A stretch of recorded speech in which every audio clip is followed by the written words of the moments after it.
Level 2 of our resource management maturity model is spreadsheet sophistication.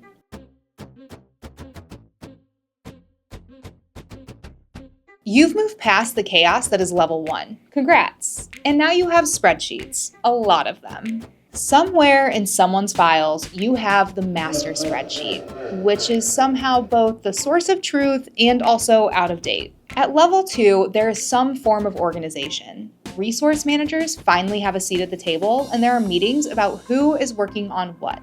But here's the thing. The chaos from level 1 hasn't really gone away. It's just better documented. Does this sound familiar?